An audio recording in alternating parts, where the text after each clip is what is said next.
సాంకేతిక అభివృద్ధిలో ప్రపంచంలో డ్రాగన్ దేశానికున్న స్థానమే వేరు. పేరు మోసిన కంపెనీలు రూపొందించే ఖరీదైన ఎలక్ట్రానిక్ వస్తువులను అత్యంత చవకగా కుటీర పరిశ్రమల్లో తయారు చేయగలిగిన నేర్పరితనం చైనా సొంతం. రోదసి రంగం, రక్షణ రంగం ఇలా ఏది చూసినా టెక్నాలజీలో చైనా మార్కు సుస్పష్టం. ఇలా ఎప్పటికప్పుడు సరికొత్త సాంకేతికతను అభివృద్ధి చేస్తూ ప్రపంచానికి షాకిచ్చే చైనా తాజాగా మరో అడుగు ముందుకేసింది.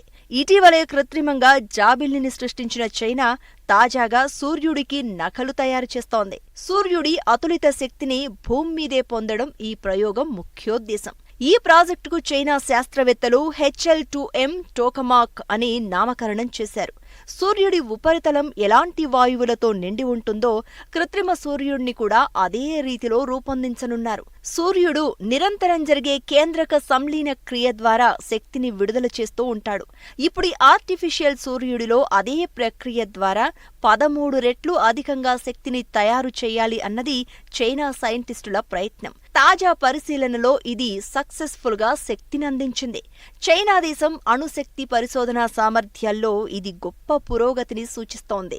సహజంగా సూర్యుడిలో జరిగే ప్రక్రియలలాగానే ఇందులో కూడా హైడ్రోజన్, డ్యూటేరియం వాయు ఇంధనాలను అణుసంలీనం చేస్తుందని చెప్తున్నారు.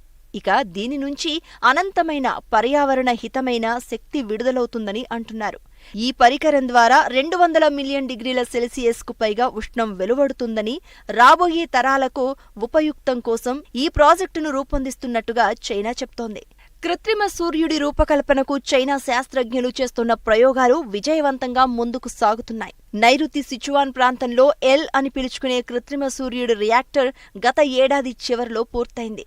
అణు సంలీన శక్తి అభివృద్ధి చైనా వ్యూహాత్మక శక్తి అవసరాలను పరిష్కరించడానికి ఒక మార్గం మాత్రమే కాదు, చైనా శక్తి జాతీయ ఆర్థిక వ్యవస్థ భవిష్యత్ స్థిరమైన అభివృద్ధికి కూడా దోహదం చేస్తుందని అక్కడి వర్గాలు భావిస్తున్నాయి.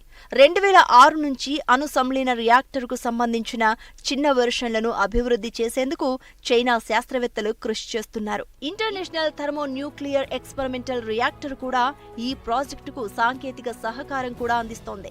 ఈ ప్రాజెక్టును 2018లో ప్రారంభించినప్పుడు కేవలం 100 మిలియన్ డిగ్రీల ఉష్ణాన్ని మాత్రమే వెలువరించే విధంగా రూపొందించిన తర్వాత ఈ ప్రాజెక్టు సామర్థ్యాన్ని పెంచారు.